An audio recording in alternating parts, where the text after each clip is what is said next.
You're looking now at a photograph taken on Tuesday in Austin, Texas, when Pierre Poilievre, the leader of the Conservative Party of Canada and the opposition in Parliament, met up with Joe Rogan, who really needs no introduction. Nor will Pierre after the podcast drops any day now. During his chat with Joe Rogan, Pierre gets into the economic and social disaster that Canada has become in the last decade. It'll open the world's eyes because Joe Rogan has the largest audience on the planet. In this episode of State of Tel Aviv and Beyond, we feature my interview with Pierre Poilievre exactly 1 week ago, on Thursday, March 12th. Pierre and I focused on Canadian Jews, how they are threatened with constant violence and hatred. Just a few days after 3 synagogue shootings, as well as a middle-of-the-night gunfire attack on the American Consulate in downtown Toronto. Here's what Pierre had to say then about what Canada has become. It's become an increasingly dangerous place all around, and for everybody in general, but for Jews in particular. I'm Vivian Berkovich, former Canadian ambassador to Israel, and now, well, doing everything in my power to shine the light where it needs to be shone. Me and Pierre Poilievre, we focus today on unchecked anti-Semitism in Canada and the unchecked activity of IRGC operatives in Canada. Yes, you heard that correctly. Let's do this. Thursday, March 12th, 6 p.m. in Israel, making it noon in Ottawa, where I believe you are. Pierre Poilievre, the leader of His Majesty's Loyal Opposition in Canada's House of Parliament and the leader of the Conservative Party of Canada. Thank you so much for joining State of Tel Aviv today. Thank you for having me. You have been a staunch, consistent, and strong voice of support, not just for Jewish Canadians, but also for the state of Israel, and particularly in what has been a very difficult time. I just want to briefly set the stage because our listeners are all over the world. Since October 7th, the situation for Canadian Jews, particularly in Montreal and Toronto, where they are concentrated, has been difficult and challenging. There has been, in my view, an increasing and constant threat environment, incitement to hate, violence. Community centers have been targeted, schools, synagogues, you name it, residential neighborhoods. We saw just last week, because on Friday there were shootings of 2 synagogues in Toronto. One was in Toronto proper, the other was just north, either late Friday night, early Saturday morning, with firearms. Earlier that week, there had been a shooting of another Toronto synagogue, and since there's been vandalism of Toronto synagogues. And so, particularly in the aftermath of Bondi Beach, the Bondi Beach massacre in Sydney, Australia, December 14th, the international attention tends to focus pretty quickly, and it was focused briefly on Canada and the environment there for Jews. And I'd like you to tell our listeners, and I'm asked this all the time in Europe and in Israel, what the heck is going on in Canada? It's become an increasingly dangerous place all around, and for everybody in general, but for Jews in particular. We had seen a roughly 100% increase in hate crimes in Canada before the attacks of October 7th. And then, of course, since it has exponentially expanded. I believe that this is a result of a very divisive, irresponsible, and weak liberal government that has done a number of things to aggravate the situation and endanger our people. So let's go through them. One, they had open borders, unvetted immigration, which allows people to come into the country without vetting, without knowing whether or not they are a danger to the country. They have allowed terrorist criminals and other bad actors to come in numbers that are impossible to manage. Secondly, the woke ideology has been designed to divide people by race, gender, ethnicity, and turn people against each other. The Liberal Party has become masterful, really, at using sectarian divisions for political advantage, turning this group against that group, and then trying to win votes out of the conflict. And we have also seen, of course, catch and release criminal justice. So even when someone does commit a crime, they're very rarely incarcerated. So there's very, very little risk to being a criminal in Canada today. All of these things have combined to make this a very dangerous place, particularly for Jews. And what I will say is this is unusual for Canada. We had a history going back over 150 years of leaving sectarian and foreign conflicts at the door. And the most obvious example historically is that Protestants and Catholics were tearing each other's eyeballs out in Europe for hundreds of years, came to Canada, and they got along. And they just figured it out. They, nothing unusual about an Irish Catholic marrying an English Protestant in Canada, even though it wouldn't have been contemplated in, say, Northern Ireland. So I want to get back to that, where we put aside our differences. Sure, we can have our opinions about what's happening on the other side of the world, but they don't spill into violence on our streets. And I think we can restore that kind of country. Well, that's reassuring to hear. In the meantime, though, we're in a situation that I have to say does not look particularly rosy. And on Sunday, I believe, the Foreign Affairs Minister of Israel, Gideon Sa'ar, spoke with Foreign Affairs Minister of Canada, Anita Anand. Based on his readout that he made public on X, he spoke to her about a number of issues, but the main concern was the security of Jewish Canadians. And he suggested to her that she might turn her attention to that and that the government ought to take this problem more seriously. Since then, the government, 2 days ago, I believe, announced a $10 million package to be granted to the Jewish communities of Canada in order to enhance their security. And I'd like to hear what your thoughts are on that, even temporary or partial remedy. That is the first response of the government after the appalling incidents of last week. And I want to add, because I do think it's relevant, there was also a shooting, again in the early morning hours, of the American Consulate in Toronto, in a very busy, beautiful street. So we clearly have a broader problem, but $10 million from the federal government, and that's supposed to do what? Vivian, this is clearly a Band-Aid. We didn't used to live in a country where places of worship had to fortify themselves against violence. They were what place you could go for sanctuary.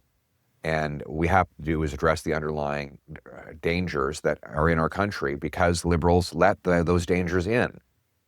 One example is that we have IRGC agents in our country, terrorist agents in our country. This is not my allegation. A year-long global news investigation found that there were 700 IRGC and other regime-related officials in our country. And many of them are here illegally. They're making phony refugee claims to stay as long as they can. The government denies the number, but they say that there are at least 239 Iranian regime-linked officials whose visas have been stripped. But removing paper from the hands of the terrorist is not the same as removing the terrorist from the country. They've only removed one person. They have one IRGC official that has actually been deported. So even if you believe the government that there's 239 who've had their documents stripped, right, only one of them has been kicked out. So the other 238 are here fomenting hatred, organizing shootings and terrorist attacks, mobbing Jewish communities, harassing Jewish bakeries, and so on and so forth. We need to kick these terrorists out of our country. That must be an urgent effort. Combine CSIS, the RCMP, local police forces to track them down and kick them out now. Well, I'm worried, Vivian, that what's going to happen is they're going to now say all these other IRGC terrorists are fleeing war and they need to come to Canada, the Liberals will say, to escape the conflict and become refugees here, which is, we'll have even more of these monsters in our streets. So we cannot allow that. Kick them out and don't let any new ones in. I did notice during committee hearing, since the synagogue shootings, there was a government official in the hearing who said that the reason that they had not been deported was because there are no direct flights to Tehran, which, if it wasn't, it could be comic, but it's real. It's not comic. So the issue of the IRGC operatives in Canada, it's a hugely significant one. And it's one that the government just seems to sidestep, not want to deal with. But here is an issue that this government does want to deal with, and that is Israel. And the Prime Minister has been very consistent and very sharp in his comments with respect to Israel, Israel's conduct during the war with Hamas since October 7th. And he has very deliberately not mentioned Israel since the war with Iran began, except for yesterday or the day before in the House. And I want to just show that clip now. The clip we will show now, Prime Minister Mark Carney is speaking in the House of Commons during question period shortly after the synagogue shootings. Note that he is speaking in French. Aside from the fact that his French is very poor, this is a little trick that Canadian federal politicians use when they don't want whatever it is they're talking about or saying to be picked up widely in the media. So they drop the English and flip to French. And in this instance, Prime Minister Carney definitely did not want to feed this clip to the international and particularly the American media, because they would have savaged him. His rapport with President Trump is challenged. He is unable, it seems, to negotiate any meaningful trade agreement with Canada's most important trade partner. And Carney's geopolitical stances will not endear him to our very powerful neighbor to the south. Mr. Speaker, thank you for this opportunity. Canada's policy is clear. Canada supports the necessity of preventing Iran's nuclear program and exporting of any terrorism. Canada is not participating in the offensive operations of Israel and the United States and will not ever. What is he saying? Prime Minister Carney said that Canada has not supported the American and Israeli military action targeting Iran. And for good measure, he adds to this strident comment that Canada will never participate in such military action. Astonishing, really, that a federal leader would make such a forward-looking, unequivocal comment, which reinforces my view, based on Carney's conduct and comments to date, that he is hostile at best to the security of the State of Israel and very sympathetic to Islamist views and policies. What he does not seem to understand is that Islamists hate the West. They hate our values, our way of life, and they say that and show us that every day. Okay, so now back to the Honorable Pierre Poilievre. Mr. Poilievre, that's the Prime Minister of Canada declaring that not only is Canada not supporting the United States and Israel in this war on Iran, a tyrannical, murderous regime, but he goes further to say that he will never, Canada will never support this war effort. How do you explain that? How do you understand that? Well, this is look, that was yesterday. I don't know, his position might be something completely different by today. He had 4 positions in 4 days. First, he was for the war and the attacks by Israel and the United States. He openly supported them. Then he said the next day he regretted his support, Yes. but that he did hold it. Then the third day he said that his support was illegal under international law. The fourth day he said that he was open to committing troops. And then the fifth day he said that he was not going to submit troops to the conflict. So I really don't know what Mark Carney's position is at 12:15 p.m. On March 12th. I maybe by this afternoon he'll have a new position. He's probably checking with his pollsters. And what you're also seeing is that he sends Liberal MPs in into one community to say one thing, and then into other communities to say precisely the opposite. So, it's very hard for me to criticize his position because he's got so many of them. I have to first figure out which one I'm criticizing. I'm impressed, I have to say, that you can keep them straight because they have changed every single day. And I was asked that question in an interview yesterday, and I said, I don't know what to say because I don't know what his position is. He doesn't either. I just want to close by asking you this because I think that we would probably agree that relations between Canada and Israel have never been so low. They're strained, and there is virtually no contact between senior officials at the highest levels. I know for a fact that Prime Minister Carney has not spoken with Prime Minister Netanyahu since he was elected on April 28th.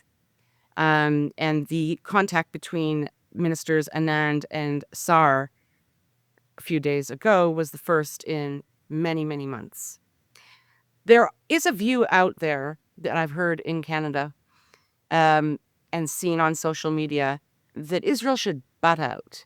It's none of their business how Jews are faring or treated in Canada. That's a domestic matter. And for the Minister of Foreign Affairs for Israel, or any other minister for that matter, to voice an opinion about the way that law enforcement and the government are treating very serious issues concerning the Canadian community, that's just not their business. What do you say to that? I think it's everybody's business to fight anti-Semitism and to protect the people. Frankly, not just Jews, but everybody should be protected. And it's everybody's business to oppose violence and terror. So I reject that. And I think we need to hold the government to account for its abject failure to protect our Jewish population and to protect all Canadians. But my message to the Jewish people is one of hope. We are going to restore order at our border, law and order on our streets. We are going to expel the terrorists from our country, and we're going to restore the country that you knew and loved, where you can proudly wear your Star of David, post your mezuzah on the door, and the kippah on your head, and be not just Jewish, but proudly, enthusiastically, and outwardly Jewish, as we are going to be a country of free expression and safety for all. Amen to that. And thank you so much, Pierre Poilievre, for your time today. Really appreciate it. A real privilege to be with you. Many blessings, and please stay safe. Thank you. The world is beginning to see what Canada has become in the last decade, an unmitigated mess, economically, socially, and in terms of foreign relations. I tend to agree with Mr. Poilievre's comment that he makes in the Apple video, which you're going to see in just a moment. He makes a comment about the post-war paradigms of left and right-wing politics and policies, and he says they have little meaning in today's geopolitical reality. They are ossified concepts that are disconnected from the circumstances of the real world we inhabit. In Canada, the level of alarm in the Jewish community, as well as among Persians who fled the Islamic regime of Iran and others, is off the charts, and for good reason. There are only two possible explanations for the way in which the federal government and all levels of government have treated the vicious hatred targeting Jews since October 7th. Governments of all levels, in conjunction with law enforcement, have either chosen to pretend that all is well and lie to themselves and the country, or they agree with the proliferation of active Islamists operating openly and freely throughout Canada. Seeing Prime Minister Carney as a key cog in the international sort of Kashmir class that meets for its fancy confabs in places like Davos and at many more exclusive events throughout the year, that's a go-to theory for many people. But me, I prefer to stick to the facts and analyze them in context. And fitting Prime Minister Carney into some sort of evil internationalist conspiracy crowd in theory, it's interesting and it might even be true, but I'm not going there. I'm watching the man accelerate the ruin of a once great country and society, and he is doing so with such unfettered self-assurance. It's terrifying to watch. There have been several critical junctures in history in the last 100 years when it has been imperative to pick a lane, pick a team, and this is yet another one of those nodal points. This is not about Jews controlling the world media, banking systems. This is not about totally fallacious allegations of war crimes leveled against Israel in the most putridly corrupt international institutions, like the United Nations. This is not about Jews being too rich or too poor or too integrated or too separate. It's really not complicated. This is about a deeply entrenched, religiously based, and fueled demonization of Israel as being, personifying, representing the ultimate evil, and then projecting that irrational, mad hatred to every Jewish person. Anti-Zionism is anti-Semitism. And among the clearest, most distressing case studies demonstrating this sickness, Canada and the government of Prime Minister Mark Carney. The next episode that we're going to release in this series, it's a full podcast episode with Deputy Conservative Leader and Member of Parliament Melissa Lantsman. One of the synagogues that was attacked in Toronto is in her federal riding, or district, as it would be called in the United States. I've known Melissa since she was a young staffer on Parliament Hill. She is now a powerhouse in Canadian politics, but also recognized far beyond for her sharp mind and moral clarity. Like Pierre Poilievre, she is also a brilliant communicator. The episode with Melissa, stay tuned because it's coming any minute. And before we wrap this episode, I thought I'd bring you a treat. The clip that went viral around the world and turned Canadian Conservative Party leader Pierre Poilievre into an international sensation. It was in an apple orchard in mid-October 2023. This is Pierre at his best. It's a clip from a much longer video. It's been called, "How Do You Like Them Apples?" Have a look. On the topic, I mean, in terms of your sort of strategy currently, you're obviously taking the populist pathway. What does that mean? Well, appealing to people's more emotional levels, I would guess. I mean, What do you mean by that? certainly Give me you tap very strong ideological language quite frequently. Like what? Left wing, this and that, right wing, I mean, it's that type of ideological spectrum. I never really talk about left But or right. anyways, I don't really believe in that. Okay. A lot of people would say that you're simply taking a page out of the Donald Trump book. Like which people would say that? Well, I'm sure a great many Canadians, but Like who? I don't know who, but... Well, you're the one who asked the question, so yeah. You must know somebody. Okay, I'm sure there's some out there, but anyways, the point of this question is, I mean, why should Canadians trust you with their vote, given, not just the sort of ideological inclination in terms of taking the page out of Donald Trump's book, but What are you also, talking about? What page? What page? Can you give me a page? Give me the page. You keep saying in terms of turning things quite dramatically in terms of Trudeau and the left wing and all of this. I mean, you make quite a it's quite a play that you make on it. So I'm not just sure. wondering. I don't know what your question Okay, is. then forget that. Why should Canadians trust you with their vote? Common sense. Okay. Common sense for a change. We're going to make common sense common in this country. We don't have any common sense in the current government. The guy prints $600 billion, grows our money supply by 32% in 3 years. That's growing the money 8 times faster than the economy. No wonder we have the worst inflation in 4 decades.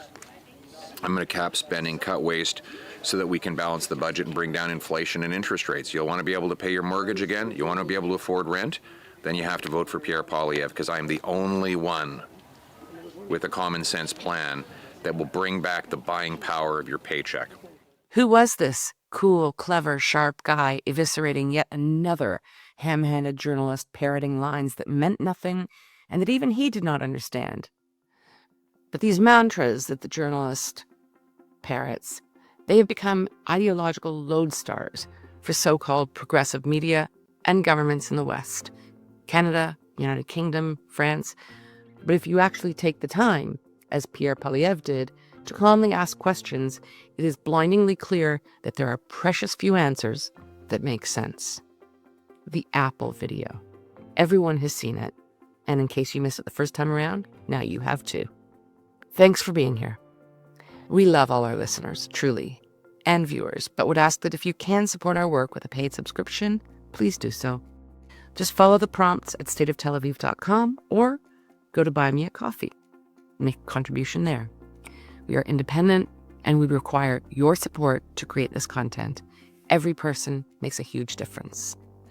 Thanks again to Pierre Poilievre for his time and unwavering dedication to principle. And thanks to you for being here today.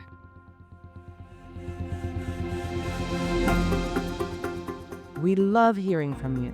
So please comment on our website, stateoftelaviv.com, or send us a note to vivian@stateoftelaviv.com.